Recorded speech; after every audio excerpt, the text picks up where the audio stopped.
Hey dear students, welcome back to lecture 4 of chapter 1 that is introduction to advertising। बच्चों आज का जो हमारा लेक्चर है, जैसे मैंने हर एक क्वेश्चंस को आपके कंप्लीट कराया, क्वेश्चन नंबर 1 2 3 4 5 6। आज जो हम करने वाले हैं वो है question number 7 and question number 8। Question number 7 जो हमको पूछता है एडवर्टाइजिंग का क्या रोल है या किस तरीके से वो एक बिजनेस या एक मैन्युफैक्चरर के लिए यूज़फुल है। तो भाई हम अच्छे से जानते हैं कि एडवर्टाइजिंग क्या रोल प्ले करती है, चाहे एक बिजनेसमैन के लिए हो, चाहे एक फर्म के लिए हो या फिर एक कंज्यूमर के लिए हो। एडवर्टाइजिंग बहुत ही इंपॉर्टेंट रोल प्ले करती है। तो ये क्यों क्या रोल प्ले करती है आज के लेक्चर में हम डिटेल में देखेंगे। Now advertising works to the advantage of various parties. तो जितनी भी पार्टीज इन्वॉल्व है हर किसी के लिए एडवर्टाइजिंग जो है वो बहुत ही क्या है, यूजफुल है, काफ़ी ज़्यादा बेनिफिशियल है। एडवर्टाइजिंग एक अकेला ऐसा टूल ऑफ कम्युनिकेशन है जो सबसे ज़्यादा यूजफुल है मैन्युफैक्चरर्स के लिए, रिटेलर्स के लिए, कंज्यूमर्स के लिए as well as a society के लिए। Now advertising is basically designed to inform. Advertising जो है वो क्यों बनाई जाती है, ये इतना हम खर्चा करते हैं एडवर्टाइजमेंट के ऊपर किस लिए, ताकि हम इन्फॉर्म कर सके, हम क्रिएट कर सके इंटरेस्ट और लोगों को इंड्यूस यानी कि कन्विंस कर सके ताकि वो एक पर्टिकुलर वे में या हमारे प्रोडक्ट को खरीदे। सिंपल सी बात है। It can be use for communicating both commercial and non commercial message. Business से रिलेटेड मैसेज हो, नॉन बिजनेस से रिलेटेड मैसेज हो, जिसको हम आइडियाज़ बोलते हैं, उसके लिए भी एडवर्टाइजिंग जो है वो काम आती है। Now in short, whoever comes within the circle of advertising is benefited in one way or the other। तो जो भी चीज़ एडवर्टाइजिंग के आसपास आती है कहीं ना कहीं उसको एक बेनिफिट जो है वो मिलता है। For instance a producer sells his product, a retailer gets business. Producer अपना प्रोडक्ट बेचता है, रिटेलर को बिजनेस मिलता है, कंज्यूमर जो है वो सेटिस्फाई होता है उस प्रोडक्ट के इस्तेमाल से। तो मैन्युफैक्चरर के लिए भी फ़ायदा है, रिटेलर के लिए भी फ़ायदा है, कंज्यूमर के लिए भी बेनिफिशियल है। अब कई सारे बेनिफिट्स हैं जो कि मैन्युफैक्चरर को मिलते हैं या किसी भी बिजनेस फर्म को मिलते हैं। क्या मिलते हैं? बेनिफिट्स मिलते हैं। क्या है बेनिफिट्स, हम वन बाय वन देखेंगे। सबसे पहला है introduction of product. Advertising helps the manufacturer at introductory stage. Introductory stage यानी कि मैंने अभी इस प्रोडक्ट को बनाया है, ये इंट्रोड्यूस हुआ है नया नया मार्केट के अंदर, अभी तक लोगों के अंदर जागरूकता नहीं है कि ऐसा कोई प्रोडक्ट, ऐसा कोई चीज़ जो है वो मार्केट में एग्जिस्ट करता है, राइट। तो इंट्रोडक्टरी स्टेज पे एडवर्टाइजिंग बहुत यूज़फुल होती है। जैसे ही मैंने इसका ऐड करना शुरू कर दिया इस प्रोडक्ट का, तो अपने आप ये प्रोडक्ट जो है वो बिकना शुरू हो जाएगा। तो जो सेल्स मिलेगी मैन्युफैक्चरर को वो एडवर्टाइजिंग के जरिए मिलेगी, क्योंकि एडवर्टाइजिंग एक क्रिएट करता है अवेयरनेस लोगों के अंदर। And then through effective advertisement manufacturer can create awareness in the minds of the target audience। ये awareness, ये जागरूकता किसके अंदर क्रिएट करनी है? हमारी टारगेट ऑडियंस के अंदर। Creative ads give a chance for a new product to face the competition from the established brands in the market. तो आपकी एडवर्टाइजिंग जो है वो क्रिएटिव होनी चाहिए, जिससे कि एक चांस मिलता है नए प्रोडक्ट को मार्केट में आने का। सेकेंड है modifies attitude. Advertising helps to modify attitude towards the brand. जो भी लोग सोच विचार रखते हैं एक पर्टिकुलर ब्रांड के लिए, तो जब एडवर्टाइजमेंट आता है तो हमारा माइंडसेट जो है, हमारा सोच जो है, हमारे विचारधाराएं जो है वो कंप्लीटली एक ब्रांड के लिए क्या होती है, बदल जाती है। There are times when people develop either negative attitude towards a particular brand or they may have a neutral attitude towards the brand। कई बार ऐसा होता है, कुछ लोग जो है, कुछ टारगेट ऑडियंस ऐसी भी है जिनके माइंड में आपको लेकर एक नेगेटिव एटीट्यूड भी आ सकता है या फिर एक न्यूट्रल एटीट्यूड भी रहेगा कि चलो ना तो हम इसको बुरा कहते हैं ना ही हम इसको बहुत अच्छा कहते हैं, एक न्यूट्रल एटीट्यूड है हमारे लिए ब्रांड को लेकर। Through special emphasis on the uses or benefits of the brand, the manufacturer can advertise the brand and develop a positive attitude towards the brand। अब ये एडवर्टाइजमेंट जब हम करेंगे तो लोगों के अंदर हम कोशिश करेंगे कि पॉजिटिव एटीट्यूड हमारे ब्रांड के लिए क्या है, तैयार हो जाना चाहिए। तो that is possible through the advertisement. That is the reason advertisement modifies the attitude of your target audience और your people in general towards your brand. And then it builds image.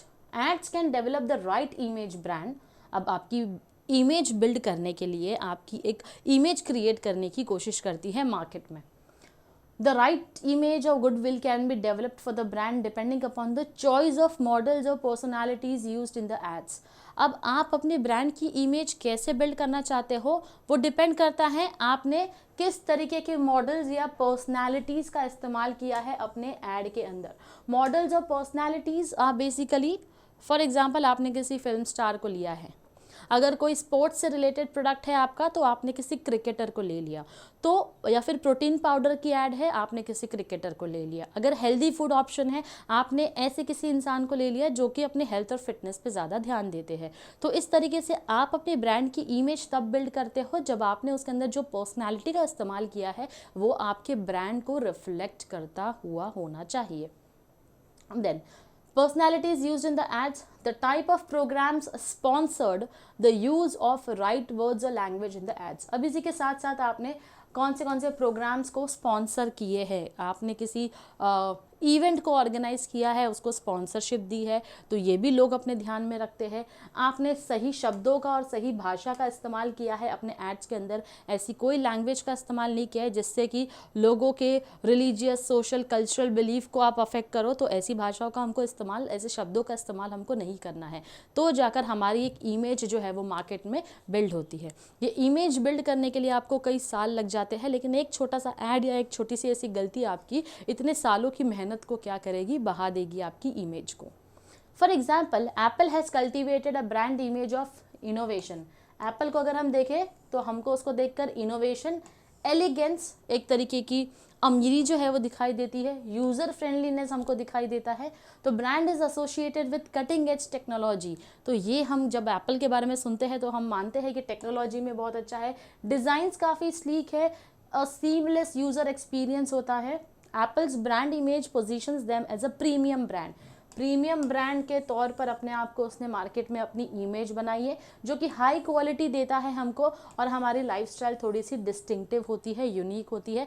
Apple के product का इस्तेमाल कर रहे हो तो आप अपने आप को भी वैसे ही मेंटेन और मैनेज करने की कोशिश करते हो, क्योंकि आईफोन का इस्तेमाल कर रहे हो, आईपैड का इस्तेमाल कर रहे हो, मैक बुक का इस्तेमाल कर रहे हो, तो आप अपने आप को, अपनी लाइफस्टाइल को भी वैसे ही बनाने की कोशिश करते हैं जिस तरीके का ब्रांड आप यूज़ कर रहे हो। तो इस तरीके से ये एप्पल की एडवर्टाइजिंग स्ट्रैटेजी रही है, जहाँ पर उसने एक इमेज क्रिएट किया है लोगों के माइंड में, एक एलिगेंट का, एक सीमलेस यूज़र एक्सपीरियंस का। नेक्स्ट है Coca Cola has built a brand image of happiness, togetherness and refreshment. अगर हम एग्जांपल ले कोको कोला के बारे में, तो उसने अपनी ब्रांड इमेज कैसे बनाया है, खुशियों के टाइम पर हम कोको कोला जो है उसका इस्तेमाल करें, एक साथ मिलकर जो है, और एक रिफ्रेशमेंट के लिए भी यूज़ होता है। तो इस तरीके से इन्होंने अपनी ब्रांड इमेज जो है वो बना रखी है। आज भी हम अगर कोक बोले तो हम कोको कोला को प्रेफर करते हैं। The brand is associated with moments of Joy, sharing and feeling of being refreshed.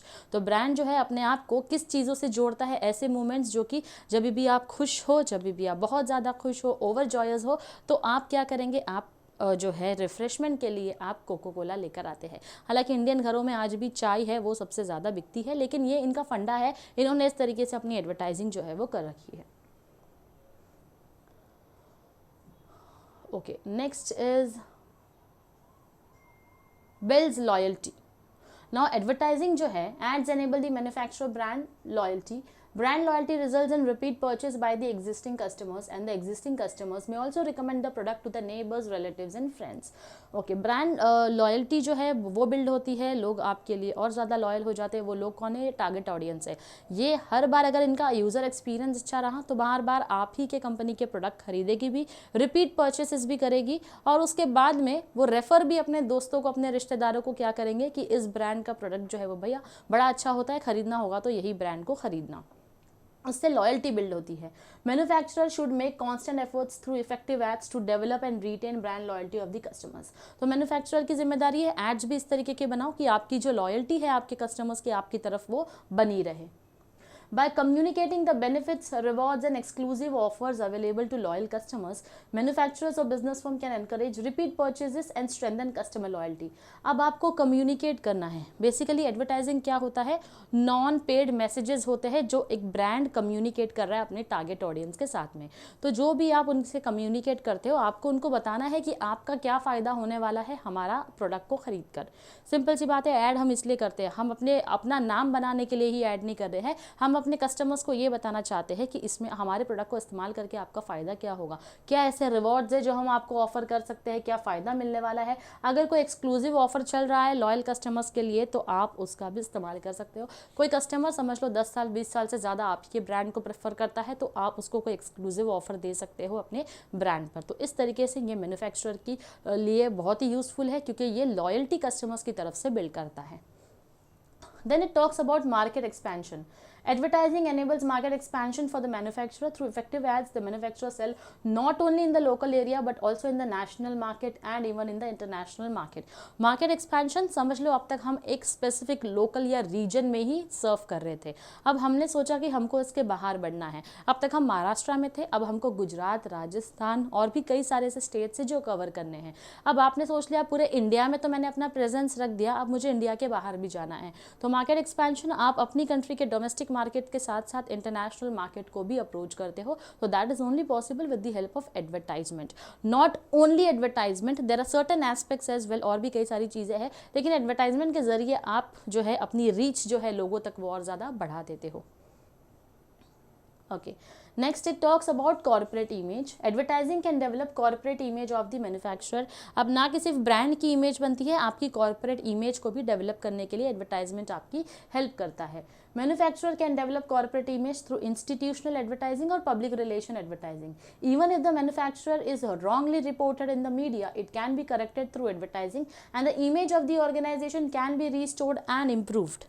कहीं ना कहीं अगर आपकी कॉर्पोरेट इमेज, अगर आपकी नाम जो है वो मार्केट में ख़राब हो गया, एडवर्टाइजिंग के ही ज़रिए आप अपनी इमेज को रीबिल्ड कर सकते हैं. कैसे? जैसे कि आप सबको पता होगा कैडबरी का केस हुआ था जहाँ पर उसके अंदर कुछ कीड़े निकल आए थे, तो किसी ने कंप्लेंट किया था, तो इतना ज़्यादा हाइप हो गई थी वो चीज़ कि कहीं ना कहीं लोगों ने, उसका सेल्स जो है वो डाउन हो गया था क्योंकि लोगों ने प्रेफर करना बंद कर दिया था.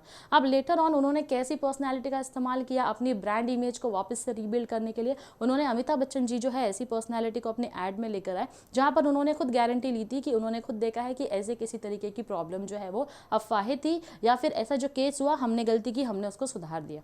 तो इस तरीके से आप ऐसी पर्सनैलिटी का जब इस्तेमाल करते हो अपने एड्स के लिए तो बहुत ही ट्रस्टवर्दी पर्सनैलिटीज़ होती है, तो कहीं ना कहीं उनके सेल्स जो है वो वापस से ग्रो होने दिखाई दी. तो इस तरीके से आप क्या करते हैं, एडवर्टाइजमेंट का इस्तेमाल करते हुए अपनी कॉर्पोरेट इमेज को बनाए रखते हैं और अगर बिगड़ गई है तो उसको इम्प्रूव करते हैं.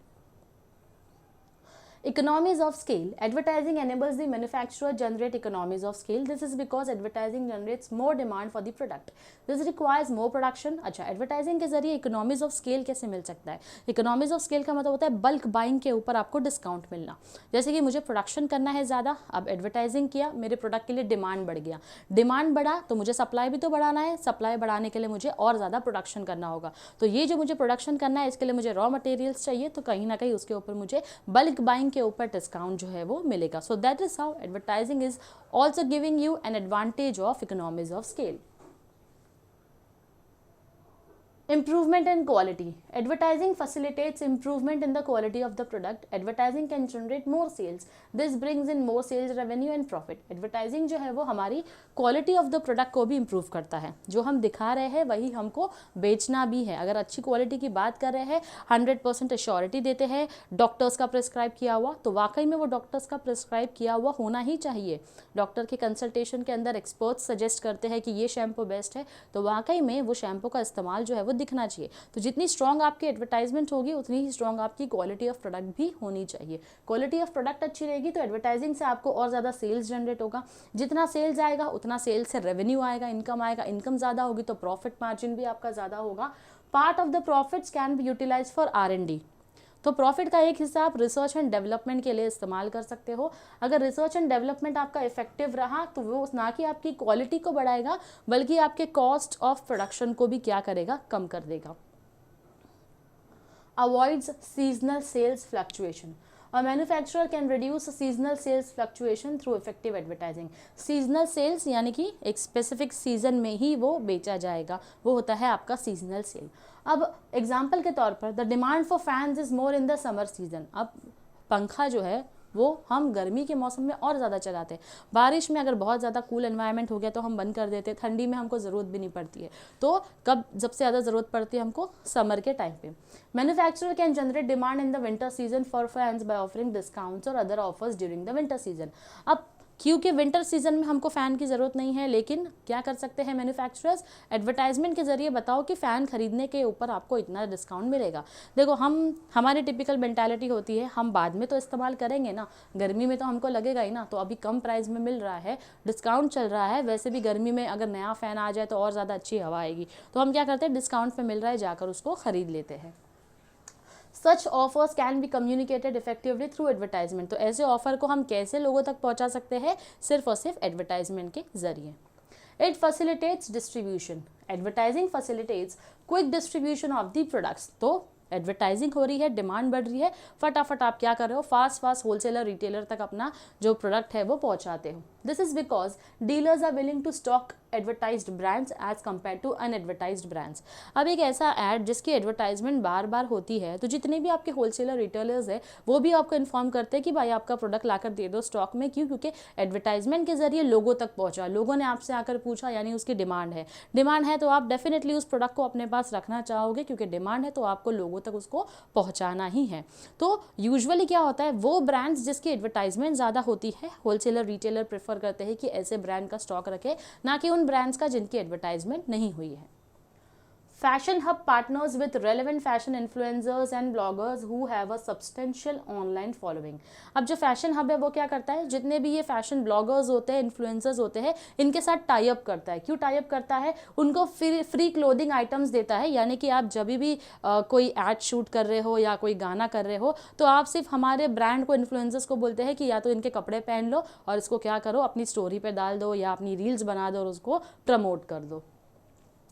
Who then promotes Fashion Hub's product through their social media accounts and blog post।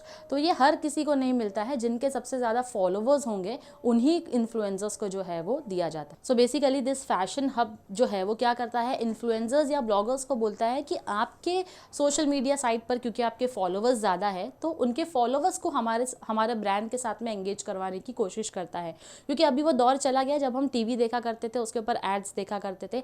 आज हम यूट्यूब पे कोई मूवी देख रहे हैं या फिर पिक्चर देख रहे हैं या फिर कोई वीडियो देख रहे हैं, तो हमारी आदत हो गई कि हम ऐड को स्किप करते, पूरा ऐड नहीं देखते हैं। तो हम क्या करते हैं, जो फैशन ब्लॉगर्स या इन्फ्लुएंसर्स हैं जिनको फॉलो करते हैं, अगर उनको देख लिया कि हाँ भाई बहुत अच्छे से कपड़े पहने हैं, इस तरीके से इसको इन एक्सेसरीज के साथ कैरी किया है, तो हम अगर उनके बहुत बड़े फ़ैन हैं तो हम भी क्या करते हैं, जाकर उसको खरीद लेते हैं। अब ये जो स्ट्रैटेजी है, इसने फैशन हब की हेल्प की है, इन्फ्लुएंसर्स एंगेज्ड ऑडियंस को क्या की है, उन तक पहुंची है और वहां से अपने ऑनलाइन स्टोर के लिए ट्रैफिक जो है वो लेकर आती है। फिर it says it facilitates promotion. Advertising definitely product को मार्केट में प्रमोट करने का एक बहुत ही इंपॉर्टेंट एलिमेंट है। तो कई सारी प्रमोशनल टेक्निक्स अपनाई जाती है, जैसे कि सेल्स प्रमोशन हो गई, पैकेजिंग हो गई, जो कि यूज़ की जा सकती है मैन्युफैक्चरर के लिए, ताकि एडवर्टाइजमेंट को क्या कर सके, सपोर्ट कर सके। जैसे आप अपने एडवर्टाइजमेंट में ही बोल रहे हो by one get one free का ऑफर है, ऑफर वैलिड ओनली टिल 15 जुलाई। अगर आपने ऐसा बोल दिया तो डेफिनेटली क्या होगा, लोग ज़्यादा खरीदेंगे क्योंकि लिमिटेड ऑफर टाइम आपने उनको दे दिया। तो ये एक प्रमोशनल एक्टिविटी है जिसको हेल्प करता है advertising. Then it says facing competition. Advertising enables the manufacturer to withstand the competition in the market. Manufacturer can effectively face the claims made by the competitors through effective advertising.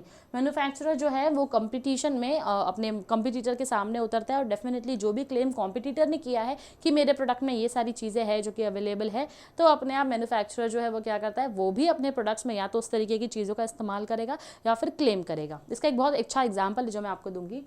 For example, when Pepsodent states that it gives complete protection to teeth, Colgate states that it provides total protection to teeth and gums.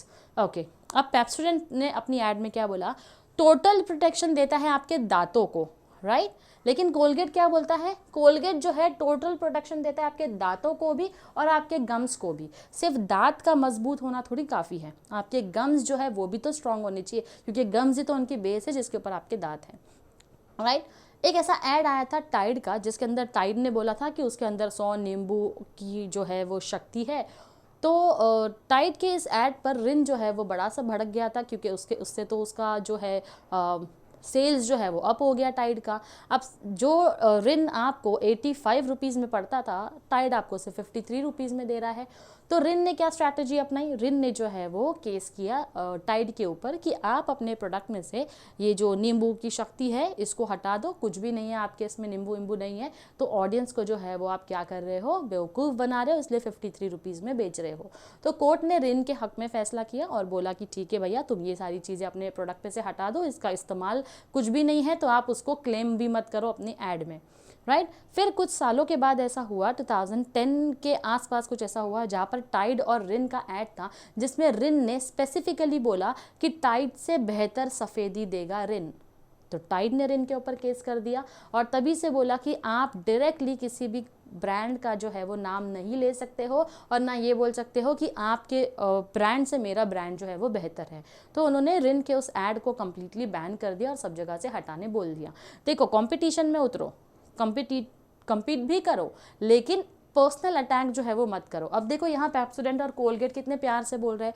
Pepsodent बोलता है total protection हम दांतों को देते हैं, तो Colgate क्या बोलता है, नहीं हम सिर्फ दांतों को प्रोटेक्शन नहीं देते, हम आपके गम्स को भी प्रोटेक्शन दे रहे हैं। तो दोनों ही ज़रूरी है। तो जब कंज्यूमर को समझ में आता है कि सिर्फ दांत नहीं, हमारे मसूड़े जो है वो भी मजबूत होने चाहिए, तो डेफिनेटली सेल्स जो है वो कोलगेट की ज़्यादा बढ़ जाएगी।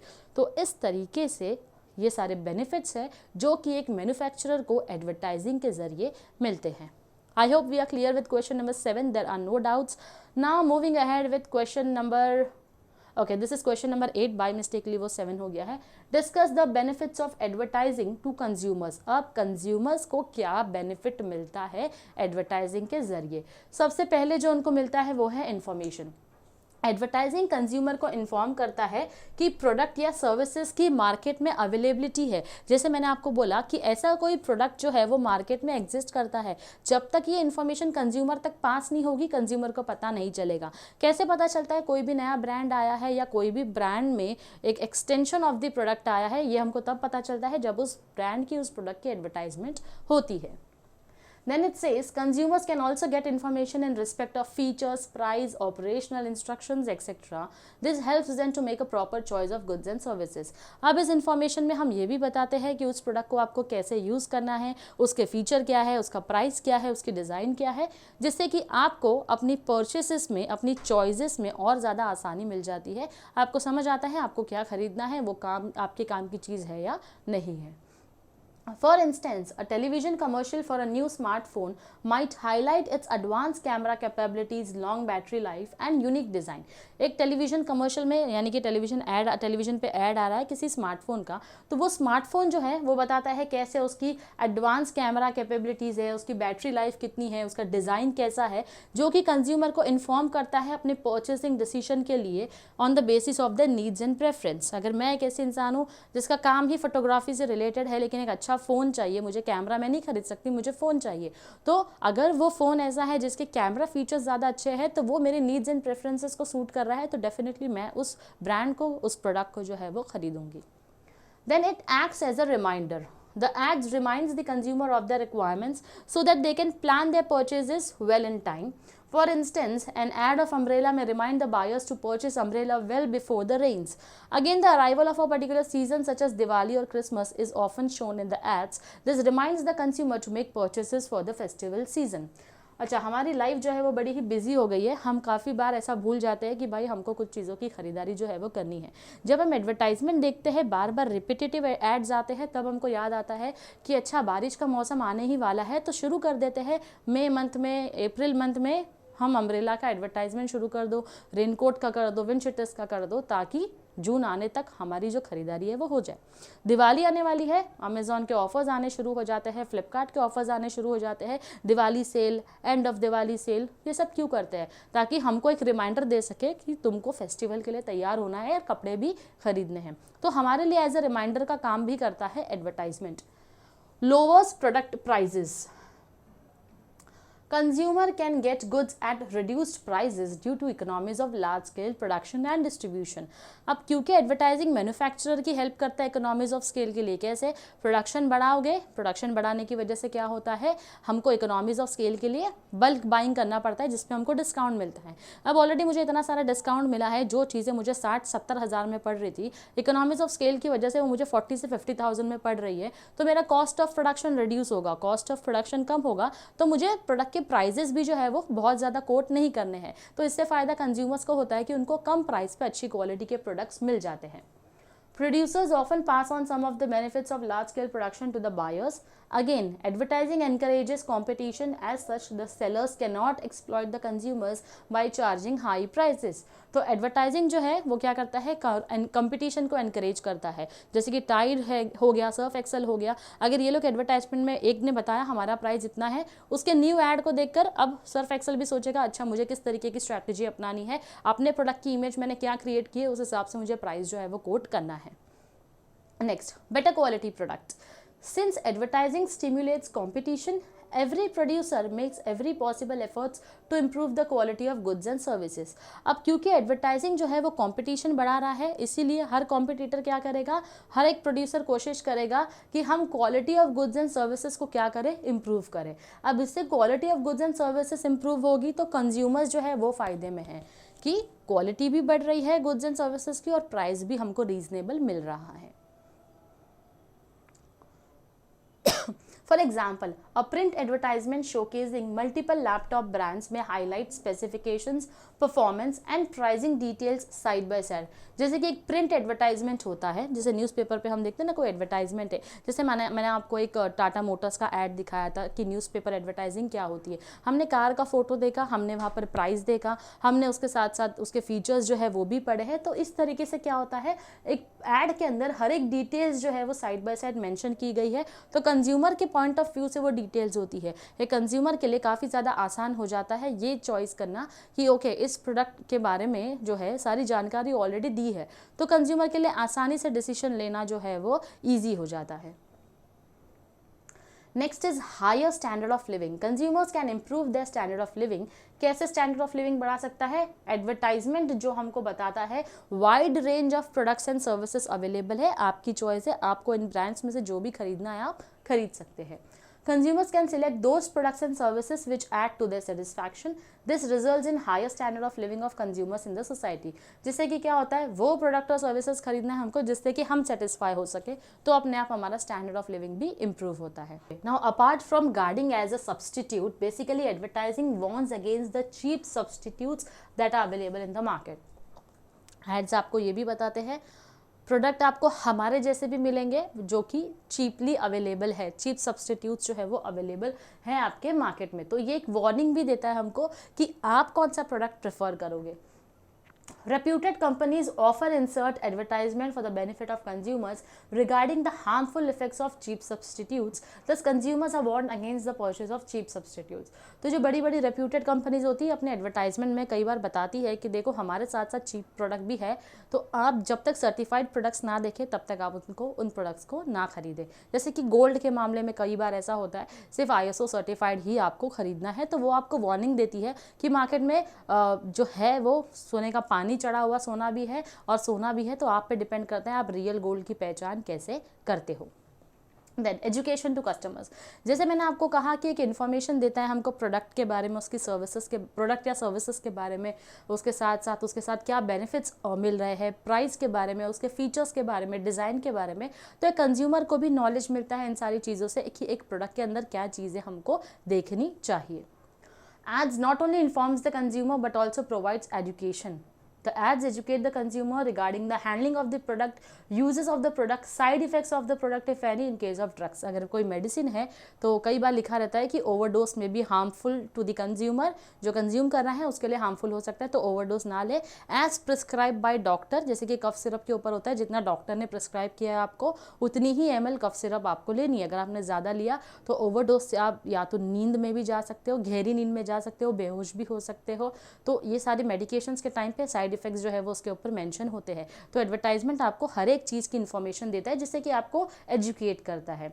Bye showcasing new products, services और technological breakthroughs, advertising ensures that consumers stay up to date with what's available in the market. तो ये जो नया प्रोडक्ट के बारे में, सर्विसेज के बारे में, टेक्नोलॉजिकल एस्पेक्ट्स के बारे में आपको बताता है. एडवर्टाइजिंग ये चीज़ ध्यान में रखता है कि कंज्यूमर को हमने अवेलेबल जो भी मार्केट में अवेलेबिलिटी है प्रोडक्ट्स एंड सर्विसेज की उसके बारे में अप टू डेट इन्फॉर्मेशन हमने दे दी है.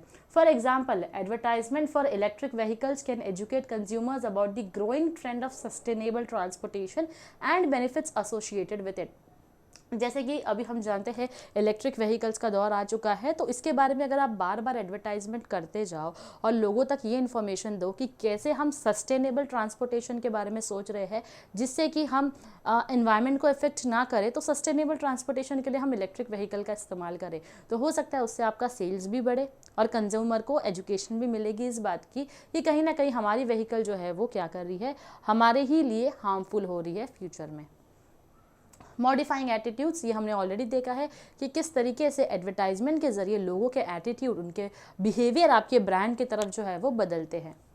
Ads try to change attitude of the consumer towards certain product. For example, many people in India have negative views on women's menstrual cycle. However, social ads from brands like Whisper have broken such taboos, celebrating womanhood and changing such negative attitude. तो basically लोगों की एक सोच धारा, एक विचार जो है ना, उसको हमको चेंज करना होता है.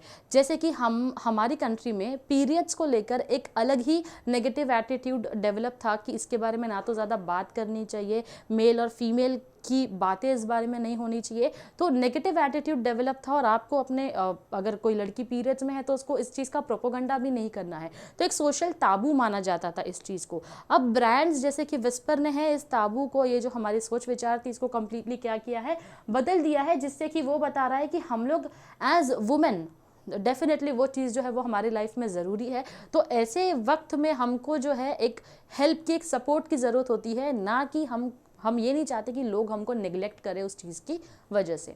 अब सिमिलरली हमारे लिए ब्यूटी स्टैंडर्ड्स क्या होते हैं? ब्यूटी स्टैंडर्ड्स बेसिकली ये होते हैं कि अच्छे से तैयार होना, या गोरे दिखना, या मेकअप करके एकदम गोरे दिखना, फिल्टर वाला फ़ोटो लगाना. तो ये हमारे लिए ब्यूटी स्टैंडर्ड्स बन गए थे.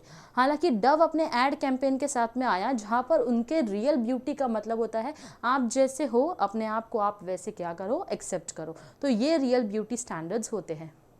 Now the real beauty campaign जो डव लेकर आया था ताकि वो चैलेंज कर सके ट्रेडिशनल ब्यूटी स्टैंडर्ड्स को, जहाँ पर औरतों को कैसे देखा जाता है, बेसिकली उनका साइज़, शेप, एथनिसिटी, यानी कि कौन से कास्ट एंड क्रीड को बिलोंग करते हैं, ये सारी चीज़ें अपने एडवर्टाइजमेंट में उन्होंने बताई थी.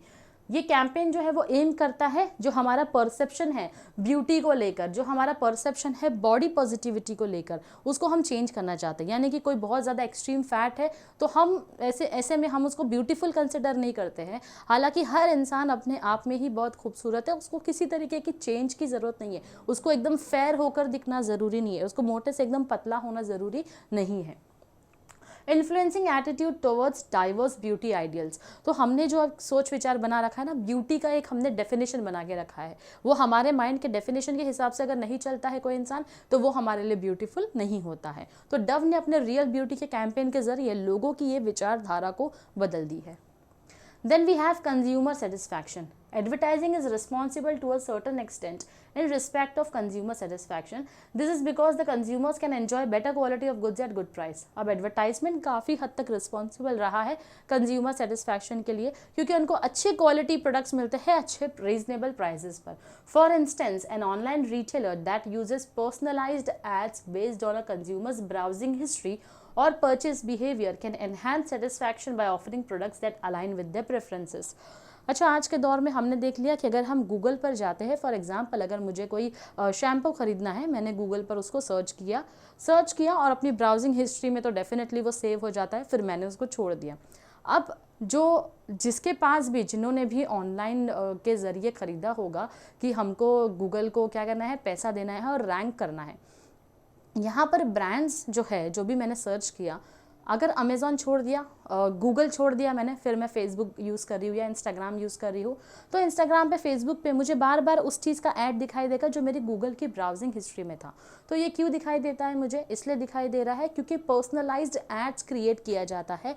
जो भी सर्चेज होते हैं आपके, उसके बेसिस पे आपके हिसाब से ऐड जो है वो आपको शो करते हैं बार बार, ताकि अगर आपको ख़रीदना है, हो सकता है उस वक्त आप काम में बिजी थे, आपने उस वक्त उसको ऑर्डर करने के लिए क्लिक नहीं किया, तो आप जब अपने फ्री टाइम पे इंस्टाग्राम या फेसबुक यूज़ कर रहे हैं तब आप उस प्रोडक्ट को ख़रीद सकते हैं. तो ये हमारे लिए एज अ रिमाइंडर का भी काम करता है और हमको ये भी बताता है कि भाई तुम्हारे हिसाब से हमने बार बार तुमको रिमाइंडर दिया है, डिस्प्ले किया तुम्हारे सामने ऐड, अब तो ख़रीद लो इसको. तो कहीं ना कहीं वी आर ऑल्सो सेटिस्फाइड कि चलो मैं भूल गई थी, मुझे याद दिला दिया इसने, मुझे ये शैम्पू जो है वो ख़रीदना है. तो इस तरीके से हमने देखा कि किस तरीके से ये जो हमारे एडवर्टाइजिंग है वो कंज्यूमर्स के लिए भी इम्पॉर्टेंट है. Okay, last point that it says, it saves time in shopping. Advertising informs the place or store as to where the goods are available and as such the customer need not waste his time in searching for the store. अब advertising हमको ये भी बताता है कि आपको कहीं पर कोई चीज़ों को ढूंढने की ज़रूरत नहीं है. अगर हमारी ब्रांचेस यहाँ अवेलेबल है तो नीचे आपके ऐड के जो है आपका एड्रेस भी जो है वो बता देता है कौन सी ब्रांचेस है वहाँ पर अवेलेबल है, ताकि कंज्यूमर के लिए कन्वीनियंट हो जाए, शॉपिंग टाइम उनका वेस्ट ना हो. Advertising allows consumers to learn about products और services from the comfort of their own houses. आप अपने ही घर से बैठकर शॉपिंग कर सकते हैं। अब क्योंकि डिजिटल एडवर्टाइजिंग का ज़माना है तो कंज्यूमर सारी इन्फॉर्मेशन कहीं से भी एक्सेस कर सकता है और सिर्फ 2-4 क्लिक करने की ज़रूरत है और उनका ऑनलाइन परचेजेस हो जाता है। फॉर एग्जाम्पल ऑनलाइन एडवर्टाइजमेंट जो ई कॉमर्स प्लेटफॉर्म पर बताए जाते हैं तो कंज्यूमर वहाँ पर कई सारे प्रोडक्ट्स को एक्सप्लोर कर सकते हैं, रिव्यू पढ़ सकते हैं और उस रिव्यू के बेसिस पर उनको उस फिजिकल स्टोर में जाने की ज़रूरत ही नहीं है। क्यों? क्योंकि ऑनलाइन मैंने किसी प्रोडक्ट को सर्च किया, अब उसके रिव्यूज़ पढ़ लिए, रिव्यूज़ अच्छे हैं तो मैं उसकी खरीदारी या उसको जो है वो खरीद लूँगी। तो इससे मेरा शॉपिंग पे जो टाइम है वो कई बार बच जाता है। तो यहाँ पर हमने देखा किस तरीके से बेनिफिशियल है एडवर्टाइजिंग कंज्यूमर्स के लिए। इसके बाद क्वेश्चन नंबर 9 जो है वो हम करेंगे अपने नेक्स्ट लेक्चर में। Till then stay tune to our channel. Thank you very much.